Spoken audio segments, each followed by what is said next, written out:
Welcome to the Elite Life Podcast with your hosts, Trisha and Kylee. Here, we guide you on a journey of personal and professional transformation, revealing the secrets to success. Whether you're a seasoned pro or just starting out, join us as we unlock the doors to the elite world of growth, grit, and grace. So, let's dive in.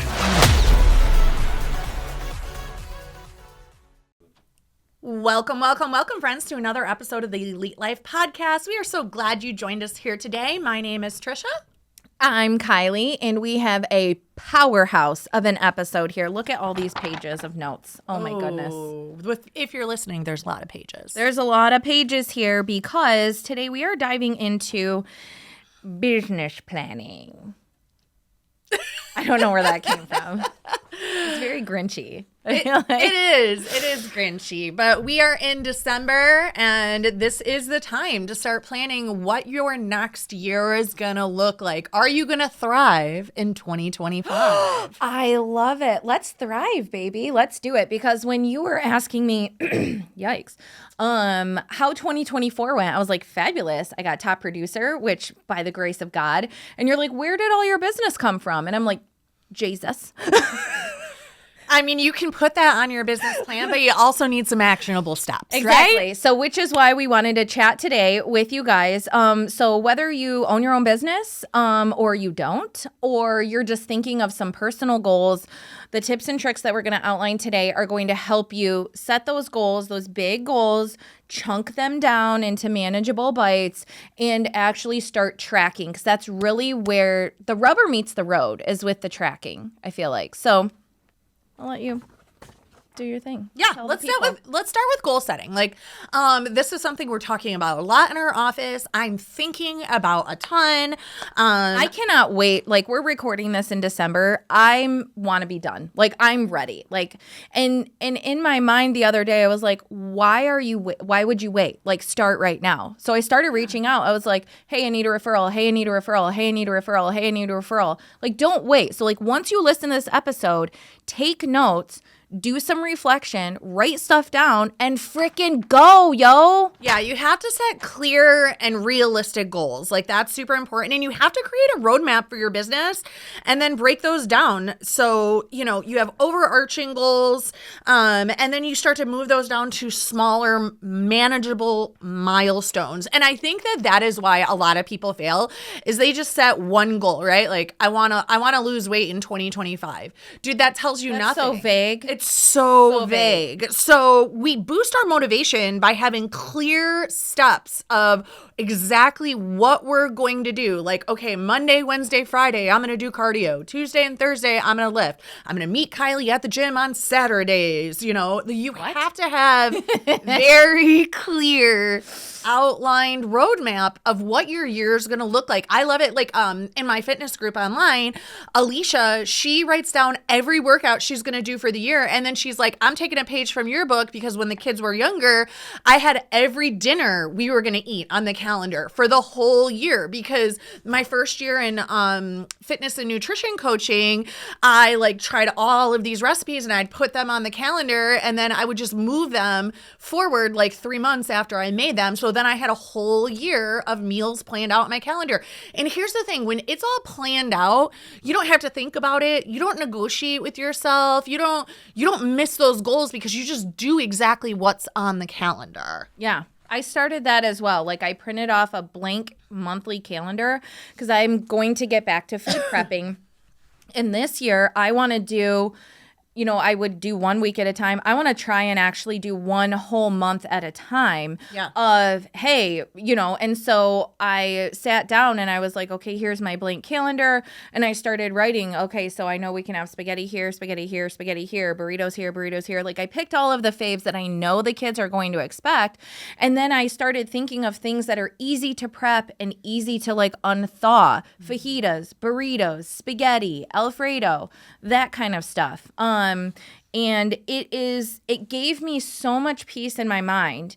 And then I just wrote the grocery list for each week, and bing, bang, boom, there you go. Yeah, and you know, this episode is about business planning, but why we're kind of starting here is you have to remember, like, what you do in business starts at home. Like if your home is chaotic, your business is likely going to be chaotic. And I will too. testify to that 100%. Yeah. I will. Yeah. And that's why, like, when me and you started coaching, I'm like, okay, first, we got to get your personal life in order, and then we can work on your business. So when we talk about setting goals, it really helps to categorize them into specific areas. So, like, your revenue, your client service, your personal development, your health and well-being. So, for example, if you're a real estate agent, one of your goals might be to increase your closing rate by 20%. But you can't just leave it there. Like, you have to break that down further into actionable steps to improve your closing rate. Like, commit to monthly check-ins with your clients to stay connected, developing a quarterly market update to keep them informed with trends and opportunities. One of the things on my calendar is to do a social media calendar. So I know, like, okay, in January, this is what I'm talking about every day. And then we're also doing a calendar for our training events. Okay, this is what you guys can expect for training and coaching. And then, like, with I started one-on-one coaching next year for my agents so that they have an added layer. And it's like, okay, I'm starting with that. Excited for that. I know. I'm starting with that intake sheet. And then I was very specific and like, okay, whatever our appointment is, it's going to be specific, right? You were like, oh, maybe we'll do this. And I'm like, nope, this isn't a maybe. This is, I commit to every Monday at 2 p.m. My butt's going to be in this seat and we're going to talk for 1 hour about what's on this paper. Yep. I'm going to give you homework. You're going to come back with that homework done. Or we're going to have a contract of what happens if you don't do your homework. It might be if Kylee doesn't do her homework, she better bring me $50 with her failed sheet because that's what motivates you, you know? And you have to know what motivates you too. And that's something that's really important too. I thought that was great on the sheet because she was like, if you get off track, what's the best way for me to pull you back into the game? I was like, tell me you're disappointed and I'm wasting your time. And I am. I hate disappointing people. I absolutely hate it. And that is why it's important to set SMART goals. So SMART stands for specific, measurable, achievable, relevant, and time-bound. And that's why I put that specific format of my own tracking sheet together because I felt like the ones that we were sending out were super helpful, but there was too much. There was too much going on. And if you're like me, you have a lot of great ideas. You have all the great ideas in the whole wide world and you want to do everything at once and you want to accomplish all of these things in 5 minutes. And I feel like I had to take a step back and I picked 4 things. I picked two personal goals and I picked 2 professional goals. And I'm just going to have to be happy with that. And if I actually start getting ahead of those, then maybe I can work on something else. But one thing I don't want you guys to do is overwhelm yourself because I'm like that at the beginning of the year. Remember last year, I was like, we're going to do this, and we're going to do this, and we're going to do this, and we're going to do this. And I don't want to say none of it happened, but a small percentage of that happened because it was just too much. Yeah, I think the only thing we didn't get done was the webinars, and we didn't trash that idea. We just moved it into the next year. Yeah. But that brings us to our next thing, which is like, don't forget about your personal development goals. That's really important. So they may feel less urgent, but if, for instance, you want to be a more confident negotiator, right? That's important. You need to be able to negotiate in real estate. So set a goal to attend a negotiation workshop at the beginning of each year. This is something that like I did last year. Like I had set goals to go to like this many events that I could learn at, or, you know, read this many books or different things like that. So like I always try to have at least one good personal development goal as well. So no, this year it was my 3 classes. I had to finish 3 classes to be able to graduate. So I'm very personally developed because I got to graduate from college this year. Praise the Lord. I'm so sick of you going to school. I get 2 full days of my life back a week. That's amazing. So personal development is very important because if you are not continuing to get your skills sharper and learn more and be better mentally and in your knowledge base, then you'll hit that ceiling and you can't go over it. You have to be coachable. You have to be consistently getting coached. That was another thing. I wanted to get like a personal coach for myself, and I did this year. And that was like so important. So if you need a business coach or a therapist, maybe this is the year that you finally are like, I am putting it on the calendar today. I'm getting it, or not even putting it on the calendar. I'm picking up the phone. When you finish this episode, pick up the phone, call, set the appointment. And that's the big thing. Like, we can't get stuck in the minutia of, I need to do this, I should do this. Just do it. Yeah. Yesterday, Dave was like, do you want to call about my BMW lease is up on the 27th of this month? And I'm like, I just want to turn it in. I want to get a different car next year, but it's just going to sit all winter. So there's no point in me doing something right now. So I just want to turn it in. The 27th is coming in like 0 days. Like, it's so close. And he's like, do you want to call? And like, in my mind, I was like, no, I don't want to call. I want to move that to the, and then I just literally picked up the phone and called. And I was done in like 1 minute. So it's like, just freaking do the things, right? Absolutely. And don't forget, as you're going through the year, you need to reassess. You need to reassess your goals. Quarterly check-ins on your own progress, they can give you an idea of, number one, is this actually an important thing? Because I put a bunch of crap on the calendar that I never end up doing, and or I keep pushing it back, and that tells me this is not a priority for Kylee. Like, a couple months ago over the summer, I was like, oh, I'm going to get back to my 2 45-minute workouts. And that was on my weekly checklist for like 3 months before I was like, you know what? This is not a priority for me. If I can fit my workouts in, great. But I need to focus on my family and my finances right now. So make sure you're reassessing those on a weekly and a monthly and a quarterly basis. If you need a tracking sheet, we can put a link to that one that I made. It's very simple. It's great for business. It's great for personal. But you need to reassess these and see where you are. If you're falling behind, you need to understand, am I falling behind because I'm avoiding doing this thing that I don't actually want to do, so I need to prioritize this? Or am I falling behind because this actually isn't a priority? Did I put this on my list because I feel like I needed to keep up with the Joneses, and I can take this off and focus on something else? And that's an okay conversation to have with yourself, 100%. Yeah, or you could substitute with something else and move that goal to a different year, like we did with the webinars. Like, we didn't trash that idea. We actually made one, and we realized, okay, we're getting towards the end of the year. We keep pushing this off. Like, let's just move it to 2025. We are still going to do it. We still have the ideas. We still have the framework, but we don't have the actual time to execute it when there's other things that are more important. Like, one of my goals this year was to go on a mission trip. I highly underestimated how difficult it is to do something like that. Like, I went online and I'm like, I don't even know where to find one of these. And then, like, you got to make sure it's safe. And then, like, I didn't even think about it actually costing money. I'm like, I'm going to do something for somebody else, but then I got to pay like thousands of dollars. And I was just like, oh my gosh, this is crazy. So instead, and then it's fitting it into your wild schedule, right? Right. So instead, I was like, you know what? I'm going to move this to another year. And instead, I'm going to do Running Man, which was an amazing networking event. It was an amazing health and fitness event. Like, I got so much out of that. If you haven't heard the episode that we did on her Running Man experience, just like go listen to it. It was so inspiring. She was glowing for days.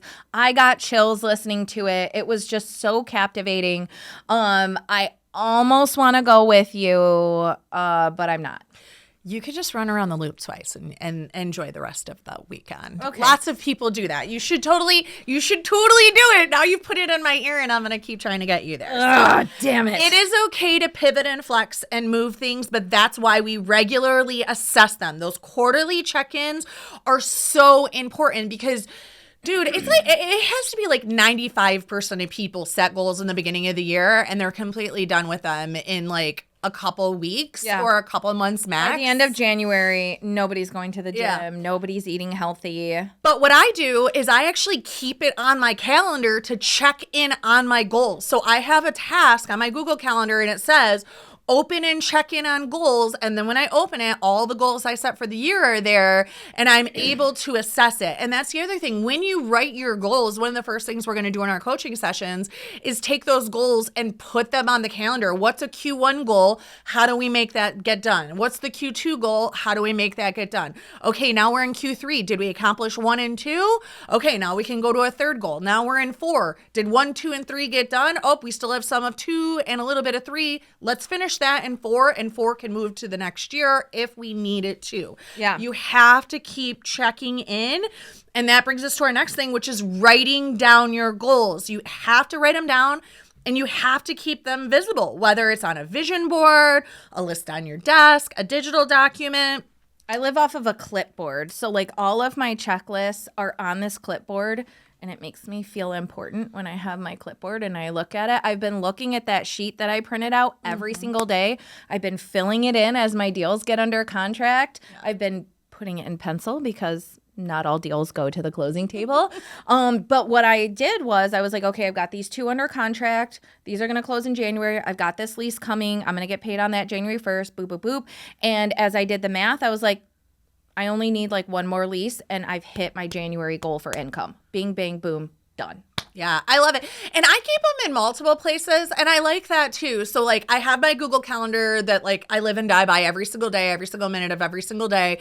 But I also have them on my big giant calendar. A big ass calendar. Yeah. Shout out to Jesse Itzler, the big calendar. If you need a link to that, let me know. I've been using that calendar now for probably years. 5 years, I think, probably. And I love it because I will occasionally get very down on myself when something happens. Like I'm injured right now and I can't work out. And that highly affects my life, physically, mentally, emotionally. Because exercise releases endorphins. Endorphins make you happy and happy people don't run their businesses into the ground. Right. Or kill their husbands. Right.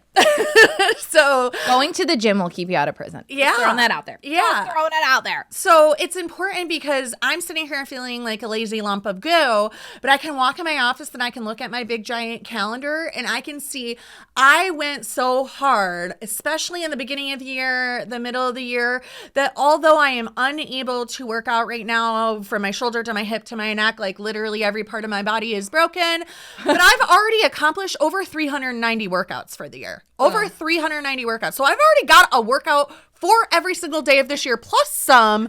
So I can be like, Trish, give yourself some grace. You had an amazing year. But if I didn't have that big tool to be able to look at, you would feel terrible. I would feel terrible. So I have them in multiple places. I got my Google Calendar. I got my big ass calendar.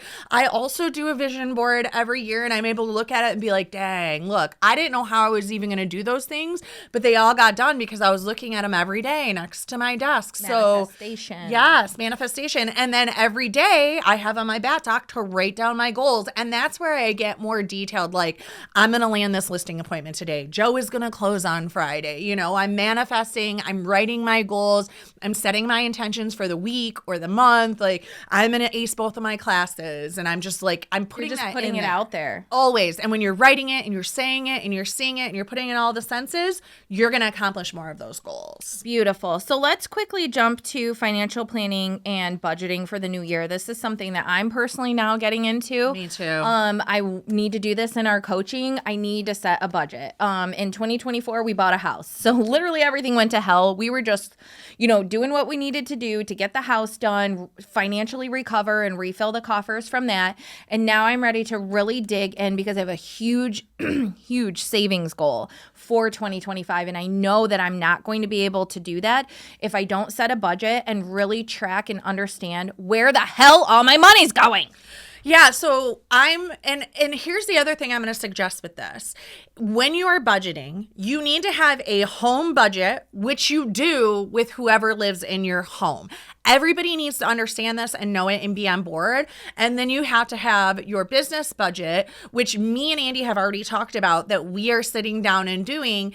And he's going through and he's renegotiating contracts that we have with companies. Like, okay, let's go to our CRM company and, say, hey, we got another company that can do it for less. Can you cut us a deal for the next 6 months? Let's go to this company. Like, don't be afraid to go in and reassess and renegotiate and see, okay, did you get a return on investment for this marketing? Oh, Google ads, like, yeah, they worked, but we kept getting clients in Kalamazoo and the UP, and like, we're not driving there. So we're going to cut that off. We're going to reallocate that money. Our realtor.com leads. Okay, this zip code got this one did not. Okay, we're going to take out these zip codes and put it back in. So like, me and Andy are sitting down, I think it's like on the 27th or something, and we're going through the budget and we're saying, okay, these are hard costs. We can't change them. This is what they do. It's fine. These costs, are they working or not working? If they're not working, get rid of them. If they are working, maybe we double down on them. And these costs, we didn't even know we were getting charged them, so we got to get rid of them. But if you don't go through, I will tell you, these companies, I catch them all the time. Like, sneaking shit in. Oh yeah, we moved from Spectrum to Wow, and they charged me like 2 more bills, and then they were saying like equipment didn't get returned and all this stuff. Kim fought them for like the last 4 months, and they owe us like $500 and some that they're sending us a check for. And that happens all the time. So you have to really keep a tight clutch, and you have to have a mapped out budget, and you have to do this, okay? This is a thing that I put on the calendar, and I move it. And once you do it, you feel so good it's done. So make sure you do that. Make sure you have that on your calendar and you execute it and you look at it and you pay attention to it and you do it. Like, I would even suggest doing it more than once a year. If you can do this like midway through the year and at the end of the year, even better. Yeah. Even better. And really quickly, if you can run down for our listeners, because I would love to, but I'm just now getting into this, the tools that you use, like especially for your home budget. What is your process for like, okay, January 1st is coming, 2025 is a new year, our life has changed, Ange is at seminary, Trent is doing the hockey thing, so we need to reassess our budget. How do you start that whole project and what tools do you use? Just like real quick. So for my home budget, actually, I'm still pretty old school. I use a spreadsheet, and what we do throughout the year is I have this spreadsheet and it has all of our regular bills. And then I have a column for like additional spending, and Dave has on the Google Calendar that at the end of every single month, and he could do this weekly if he wanted to, he does it monthly. I used to do it every week because it was overwhelming for me to wait till the end of the month and go through it all. But we go through all of our credit card. We have 2 credit cards. We use an Amex and a Chase. We go through all of those statements and our home bank account, and then we put them into the things where they are. And then at the end of the year, I'm like, and this is good for taxes, I take all of those columns and I add it up, and I'm like, bro, like, we spent this much on vacationing. We spent this much on Christmas. We spent this much on our cable bill. And I do the same thing as we're doing at the office. Like, hey, call our insurance guy and see if we can get lower insurance. We're paying $9,000 a year in insurance. Hey, call this person and see if you can renegotiate this. You can renegotiate nearly every bill you have, whether like this year, Dave renegotiated our cell phone bills, changing them from business to personal lines or from personal lines to business lines. So I do that. I do our personal stuff on a spreadsheet, and all of my business stuff is done through QuickBooks. Okay. And I love QuickBooks because then like I am very black and white when it comes to our finances with our business. Everything from the bank accounts go into QuickBooks.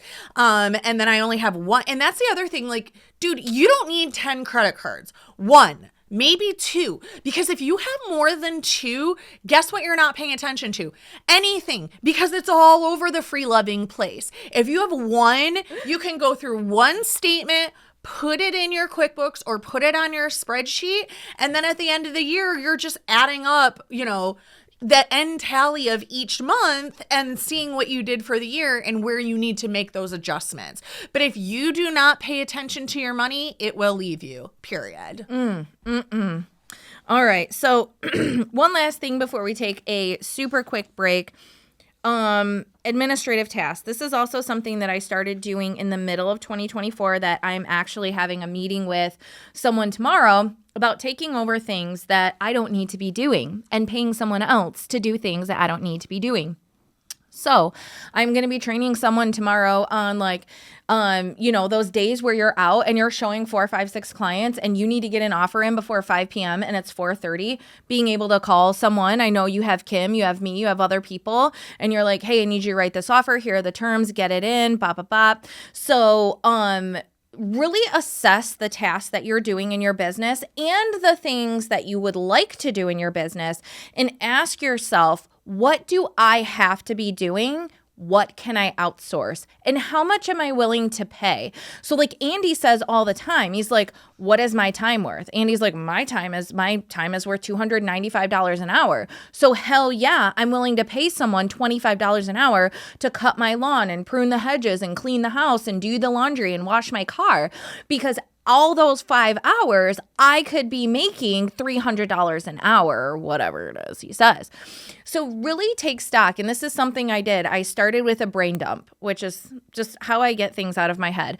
And I started with a brain dump of all the things that I do in my business and all of the things that I want to be doing in my business to either up my marketing or increase my conversion or stay in touch with my clients, things like that. And I went through my brain dump with my highlighter and I highlighted everything that I could train someone to do. And I decided on a budget of what I would be willing to pay someone on a monthly basis in order to take care of those things. And like, hey, if you help me close, if you write this offer and help me do transaction coordinating, not only will I pay you X number an hour, I'll cut you $500 when the deal closes. So really, I mean, in this, I will tell you, blew my mind, because in my tiny little Kylie's blue collar brain, never did I ever think I would have the budget or the extra spending to pay someone to help me in my business. And so that's just another way that you can level up, save yourself time, save yourself money, even if it's just a couple hours. That's what I started with. I started paying someone $60 a week to just do all of this random crap on social media that I don't like doing, and B, I don't really have the time or the bandwidth to be doing. Yeah. Delegation is so crucial, and you cannot grow without delegation. And that includes not just delegating to another human, but also like your business systems. Like business systems are essential to staying organized and efficient and effective, especially while you're growing. So you need to have a CRM, a client relationship manager, where all of your clients go in. I say all the time, like, had I had a CRM from day one, I would be a bajillionaire, because like, I don't know what happened to Andy Gallagher. I remember her name, but I have no idea what happened to her from 2003, right? Yep. Email marketing tools that you could just schedule and let it go. Scheduling on your platforms, your software, like I said, utilizing QuickBooks instead of a spreadsheet. I should probably actually maybe like do, because you can have multiple accounts in your QuickBooks. I could have a home account for my QuickBooks. Maybe I'll do that. Look, we're learning together. But you want to be able to automate and delegate as much as possible. And we have some other great tips. So we're going to break for a hot second, but stay where you are, because we have some really great resources to give you in the second half that are really going to elevate your business and your success in 2025. Did you know that over 80% of real estate agents call it quits within their first year in the business? It's a staggering statistic. But at mystarsacademy.com, we're here to change that narrative. Our expert-based training and coaching program caters to both agents and brokers. The Agent Accelerator program is your key to leveling up your real estate business. Learn how to generate a constant flow of free leads, convert those leads into loyal clients, and keep them coming back for more as repeat business. Our industry experts bring years of proven success to the table and provide one-on-one coaching to help you achieve structure and work-life balance. We'll map out a plan for you to follow, guiding you through the steps to scale and grow both in your business and personal life. Don't become another statistic. Visit mystarsacademy.com and enroll today to pave the way for your future success.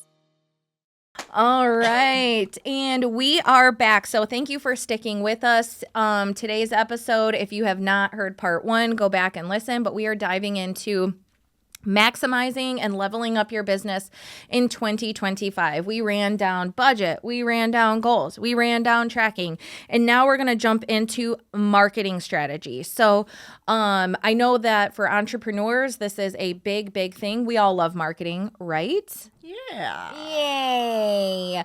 So a little bit ago, Trisha was just talking about when we kind of hit a little bit in the budget section about take a look at your marketing for 2024. Look at where all your marketing money went.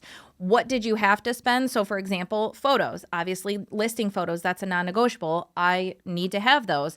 But it's like, did you spend money on Facebook ads that didn't come back? Or like Trisha said, Google ads that maybe weren't that profitable. You can take that money, allocate that elsewhere. So we're going to dive in and talk about social media and marketing, which is like one of the most dynamic areas of business planning.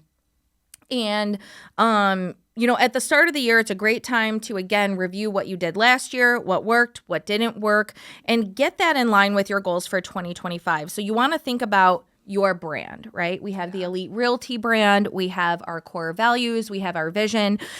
Does it still reflect who you are? And does it still resonate with the audience that you want to reach?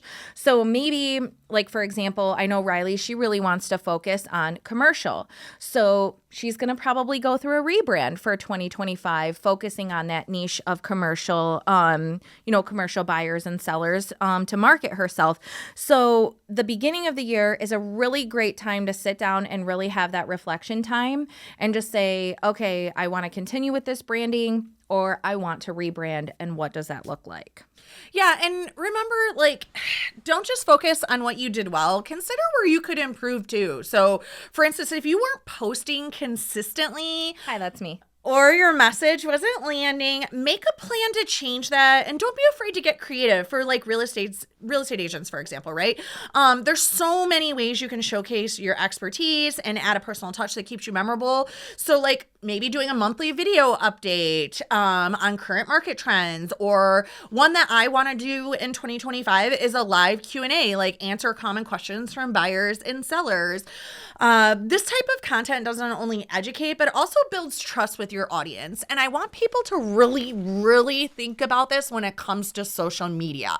I see a lot of realtors that they may even be posting regularly, but they're not posting stuff that's going to increase their business. And then they're like, well, social media doesn't get me any clients. Well, because if you're only going on there and you're posting, I like to do lifestyle ministry where I am talking about my life, but pretty much every day I'm talking about my life in real estate though too. I'm writing offers, I'm saying congratulations on closings, I'm sharing stories of what's going on in the market.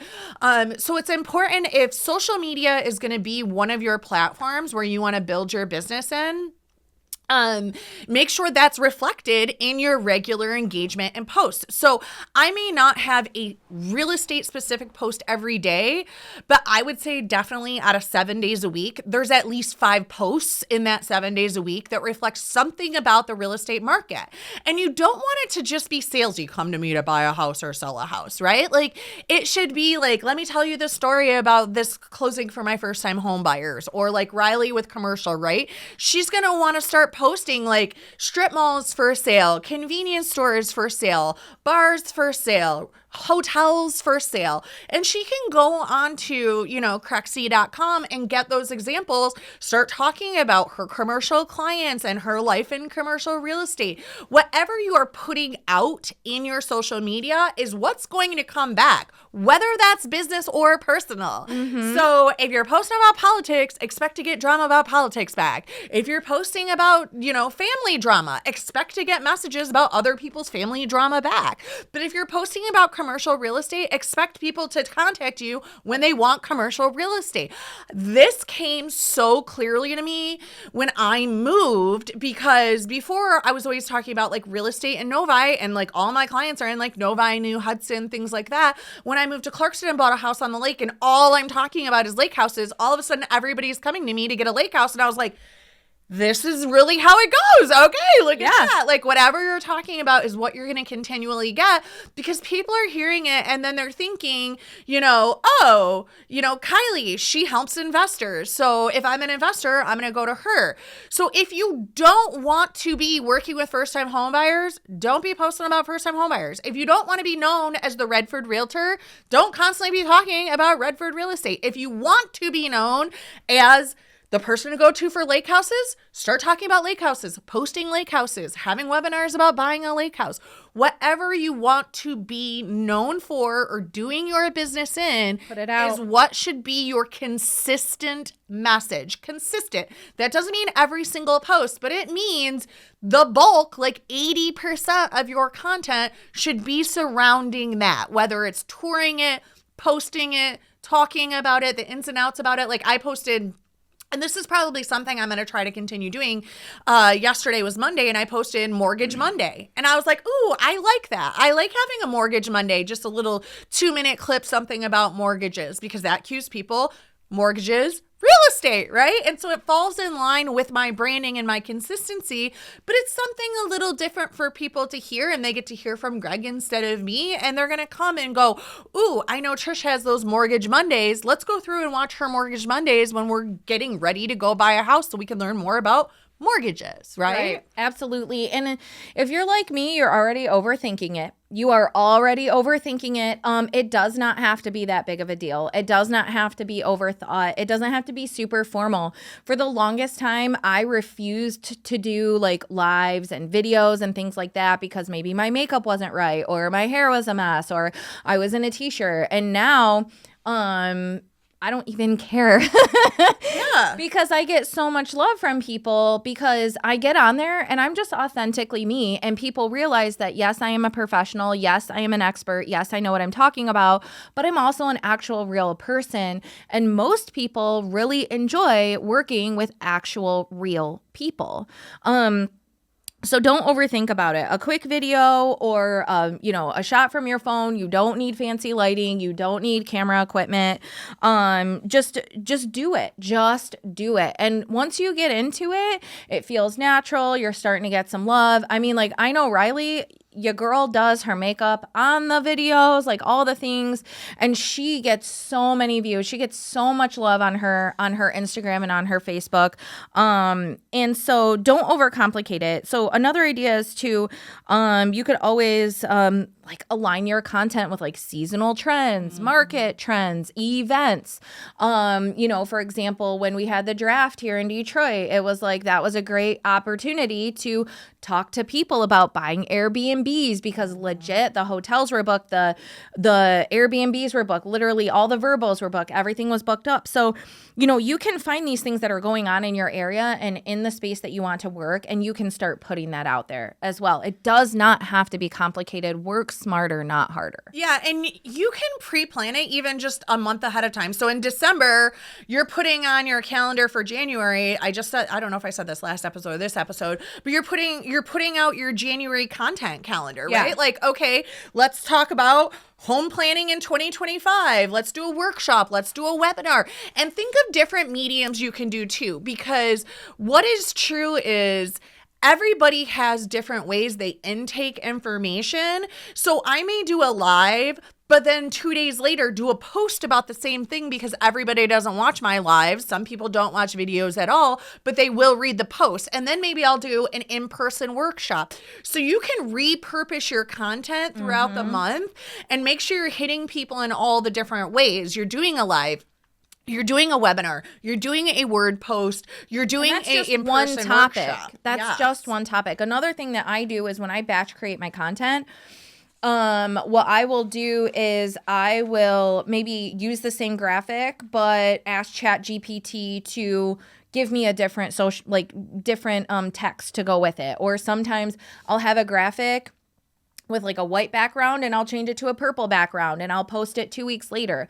So you can go in Business Suite and you can schedule out your Facebook and your Instagram posts as well, up to 30 days out. And that will save you so much time. So all you have to do is that'll automatically show up on your business page, on your Instagram. All you have to do is take a couple seconds, pop over there, copy and paste it to your personal page, and bing, bang, boom, you're done. Like, it's so easy. It's so easy. It's never been easier. Yeah. And reusing and repurposing your content, kind of like you said. So like we have this podcast and then we pop it into Opus Clips and it gives us like 8 different shorts to be able to post. So now I have a podcast, but I also have reels for my Instagram. And then my Instagram is attached to my Facebook. So those reels go in my Instagram, which then posts it to my Facebook, right? So making sure that out of each thing, like after that, I could also take the transcript. Literally squeeze every single, I'm like milking a cow here. Like literally squeeze every single ounce out of everything that you do so that you can work smarter and not harder. And then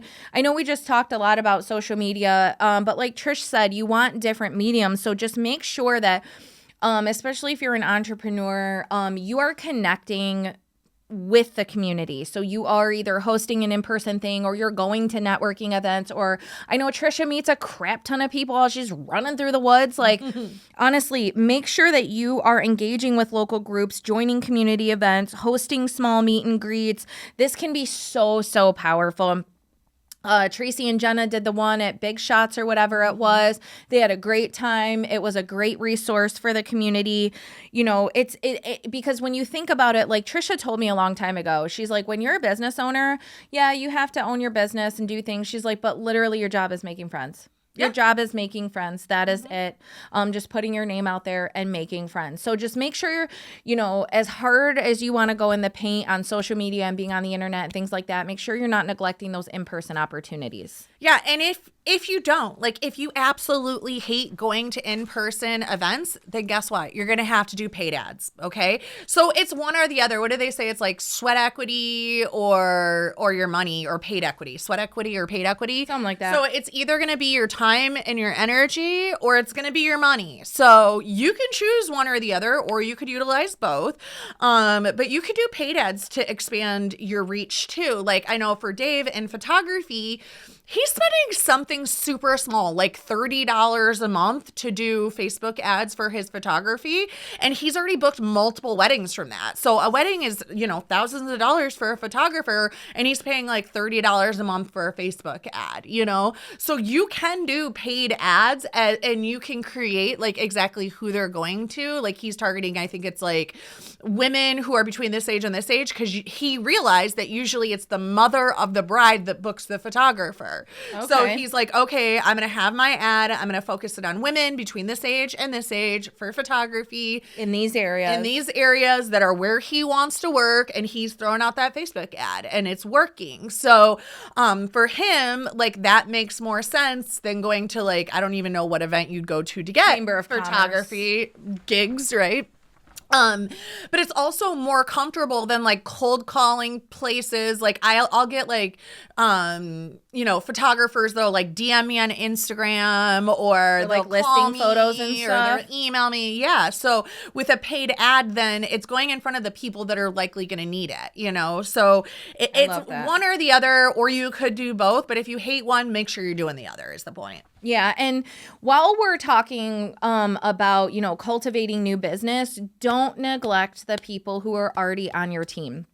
Don't neglect the people who already know, like, and trust you.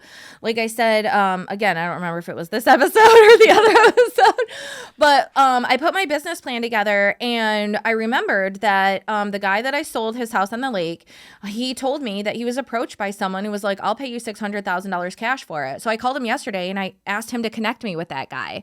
And I remembered that, you know, I did a lease for an investor, and I remembered him saying he wanted to buy some, you know, some more multifamily. So I called him and got the specs on what he was looking for so I can start serving him listings. You want to make sure that, again, you are squeezing every single ounce out of every single person. Like my goal is to touch base with my past clients, like once a quarter, send them something once a month and just stay in touch with them, let them know I love them and ask them. Don't be afraid to ask for business, because for people who already know, like, and trust you, who realize that you're, you know, a regular person, like all my clients know I'm a mom, I'm a wife, I got stuff going on, but I will do anything for my clients to make sure that they get where they need to go.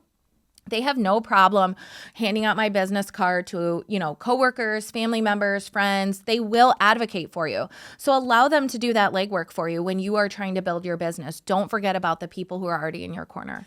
Yeah, that's so important. And like touching on the ask part, like also make sure you're asking for reviews because most people start their search online. Yep. So like I closed a client the other day and he's like, hey, I'm going to let my brother move into one of the rooms in my house. Will you do a lease agreement between me and my brother just so like I have it? It's legit. Like everything's in writing. I'm like, absolutely. And I put it together. He's like, well, how much do I owe you? I'm like, you owe me a 5-star Google review. Here's my link, And so he gave me a full review, from our real estate. And so that was like a really good touch point. And then like I had another client that called and she was asking me about, she needed an accountant and she needed like something else. And she's like, well, what can I do to help you? I'm like, anytime you hear somebody talking about real estate, they want to buy or sell, please give them my information. And she's like, okay, what do I give them? And I'm like, give them my cell phone number. They can contact me directly.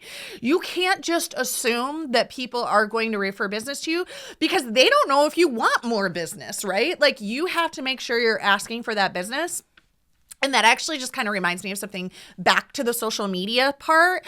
When you are putting yourself out there on social media, even if you're a very busy person or your life is a mess or whatever, please like remember people want to do business with people who have their stuff together and they have the time and the want to serve them. Yeah. So make sure you're constantly putting out there like I'm taking on new clients. I want to coach 5 new my big message lately is like I want to coach 50 new realtors in 2025. I want to help 300 families get into homes. Like be putting that out there that you do want more clients and you do want more people to coach because if they see that you're always, and this happens with successful people, It happens right? with you. It happens with me. I'm doing all these things. I never say I'm busy, but they see me doing so much. They may be like, oh, she's way too busy to take on more clients, or she's way too busy for this or that. I am not busy. I am extremely productive and I make sure that I plan to be productive and I hold open space for new clients and I hold open space to coach my realtors. So I have that open space, but I have to tell people that I am holding that space open for them so they know, or else they may just assume this, that, or the other. Busy. Right? So really quickly, with all of that said, let's not forget taking care of yourself, personal development, and mental wellness. If you are not consistently taking care of yourself as you progress through the year and you really drive through your ambitions, you're going to get burnt out, which will start to affect your ability to properly perform and reach those goals. I came to a spot in 2024 pretty much like right after we had bought the house and like Ryan was working his butt off like 24/7 to redo the house, which meant I was not only doing my business, I was also 100% on mom duty. And even though we do have a really amazing support system, I came to a spot where like I was doing shit from the moment I woke up until the moment I went to bed. And I was not taking time to just step back and be like, all right, I'm just going to spend this 1 hour just reading a book, doing something for me, getting a massage. So I told Trisha the other day, and I need you to hold me accountable in our coaching, is like my goal is to have a massage once a month. That is going to help my body perform, which is going to help my mentality, which is going to help my business and help me be productive and present. So figure out the one thing. I would pick a small thing that you can do in like 15 or 20 minutes. And then I would pick a big thing, maybe that would take an hour that you could do once a week or once a month, that is going to help you recharge your batteries. Does this make sense? Absolutely. And I think for realtors or people that kind of have a job where you're on all the time, that my brain never stops. Job, I'm constantly thinking about it. Be okay with blocking out one day a month that is just blocked out of open space. So if like for me, I'm working 7 days a week, every week for so long. And I know that this is going. And I have school and I have party planning and I have all of this. So maybe I block off a Monday, on Monday. I know that sounds crazy, right? But it's okay. If I block off this one Monday where maybe I have some tasks I do in the morning, Like you hit but the I have the gym, whole you go for a afternoon. walk. Yes. Yeah, and that's okay because Eat a you know piece what? of cheesecake. You don't get Saturdays and Sundays like other people. No. You don't get Sundays And like that's other just people. that's not just in real estate. Like that is in any entrepreneurial setting where you are the boss. Or even like, God, you're a stay-at-home mom. Like, let's recognize that freaking job. Right. Make sure that you block out a day where you're like, I am off duty. I have no chill. Like, whether you get everybody out of the house and you just chill in your space, or you leave the house. Like my girlfriend Amanda and I, once a year, we leave. Yeah. We leave and we are incommunicado. We are in a cabin and it is just us and we're playing games and we're eating food and we're not taking care of anybody. Girl, I slept until 11 o'clock, which never happens, not even on like a worst hangover day, right? So make sure that you're picking something small that you can say, okay, I'm getting overwhelmed. I need to take 15 minutes and do this thing to recharge, and pick something big that you can put on the calendar and make plans to make that happen. And I will tell you, like with your book a massage, put on the calendar to book a massage. Because I have to do this. I put on there like, book an appointment with my coach, book a massage, book your dentist appointment. Like I actually put on my calendar to call and book that thing, right? So to put something on the calendar. So like literally when we end this podcast, you're going to go pick up your phone and put book a massage on your calendar so that then you book the massage. Because here's the thing. If it's not on your calendar, it's not getting done. It's not getting done. If it's living in your head. Literally last night, I could not sleep. I'm rolling around. All of a sudden, I was like, oh my gosh, the C of O on that house in Garden City that's supposed to be closing on Friday. I wonder if they got that done. And I'm like, oh. And then I got out of bed at midnight and went to my calendar on my Google and it was like, call about the Garden City C of O. And I'm just like, you know, you're in real estate when it's midnight and you're rolling around in your bed and you get up. But if I don't put it on the calendar, it's gone because it's popped in and out of my head multiple times. But because I don't stop, and I feel rude sometimes because people will be talking to me and I'm like, up.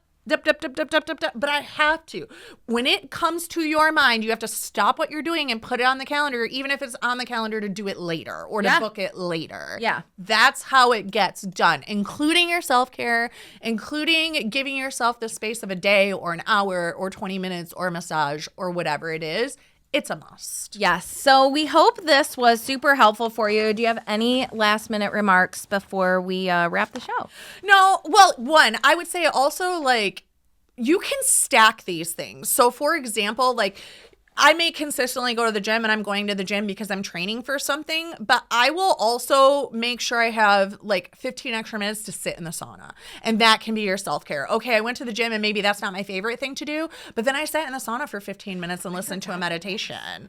Yes. So think about where you can kind of like habit stack in your self-care with something else that maybe isn't that enjoyable, because not everybody loves going to the gym. You might just be going to the gym because you love food, right? And so you got to burn off those calories before you eat that food, or else you have that like inside Catholic guilt and shame, right? So if that is you, speaking of the choir, then you can habit stack on the sauna. And sometimes that's what gets me to go. Like I may not want to go to the gym, but I'm like, man, that reward at the end will really make me feel good. Or I bought an energy drink, so if I go to the gym, then I can take home an energy drink, right? So absolutely. Like, remember if you're a carrot or a stick person, and like work what you need to work the way you need to work it to make it work for you.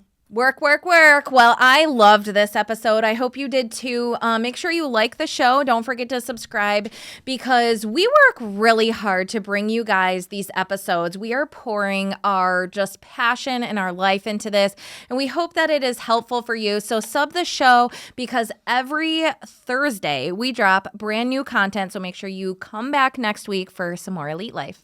Bye. Thank you for joining us today on the Elite Life Podcast with Trisha and Kylee. Don't forget to share this episode with a friend so we can keep delivering you more fantastic insights on grit, grace, and growth. Stay connected with us on Instagram and Facebook, where we'll keep the ideas flowing to help you build a life you love and leave a legacy you can be proud of. Until next time.